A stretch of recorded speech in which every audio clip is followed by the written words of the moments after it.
Golden Age Hollywood. The red carpets, the flashing lights, the icons etched into pop culture forever. But buried beneath the charm and the cameras was a rotting core. A system built on racism, protected by silence, and fueled by stars who smiled for the screen while spewing hate behind the scenes. Let's start with the king of westerns himself, John Wayne. To millions, he was the rugged all-American hero. But his real legacy. In a 1971 Playboy interview, Wayne casually dropped that he believed in white supremacy, insisted black people weren't ready for real responsibility, and mocked indigenous people while profiting off playing them in film after film. He wasn't apologetic, he was proud. And Hollywood still honored him with awards, praise, and even named an airport after him. Then there's Walt Disney.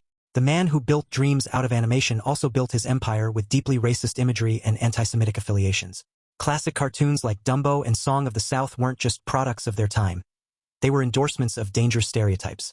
And behind closed doors, Disney was reportedly tied to far-right groups and shared platforms with known racists. But hey, he gave us Mickey Mouse, so people looked the other way. Shirley Temple, America's sweetheart, was adored for her innocence and charm. But even her earliest films featured her dancing alongside black actors cast only as slaves or servants, reinforcing the idea that black people were just background noise.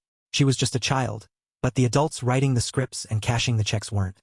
And let's not forget Clark Gable, who starred in Gone with the Wind, a film that romanticized slavery while whitewashing the brutality of the antebellum South. Gable himself pushed back on some racist policies on set, but still stayed silent when the NAACP begged MGM not to release that film. His silence? Deafening. Mickey Rooney's role in Breakfast at Tiffany's, a white man playing a grotesque caricature of a Japanese man, wasn't just offensive, it was humiliating. Yellowface wasn't just tolerated, it was celebrated. Rooney said he'd do the role again if he had the chance.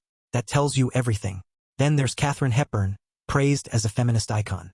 But when it came to civil rights, she was nowhere to be found. While black actresses were being denied lead roles and forced to play maids, Hepburn kept quiet, enjoying a career built on exclusion.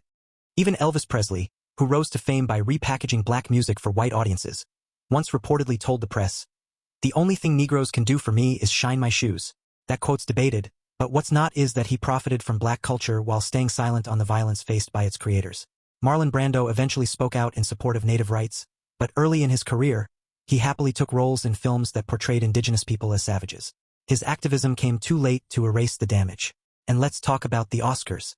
Hattie McDaniel was the first black actor to win an Academy Award, for playing a maid, of course. But guess what? She wasn't even allowed to sit at the same table as her white co-stars at the ceremony. Hollywood gave her a trophy, but kept her in her place. Behind the glittering facade of the silver screen was an industry soaked in racism. From scripts that mocked minorities to casting calls that locked out anyone who didn't fit the white, beautiful, American mold. These weren't isolated incidents. This was the system. It's not just about what they said. It's what they did. The stories they chose to tell. The ones they buried. The roles they stole. The opportunities they denied.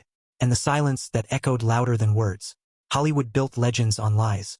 And it's time we remember them not just for what they showed us on screen, but for what they really believed when the cameras stopped rolling.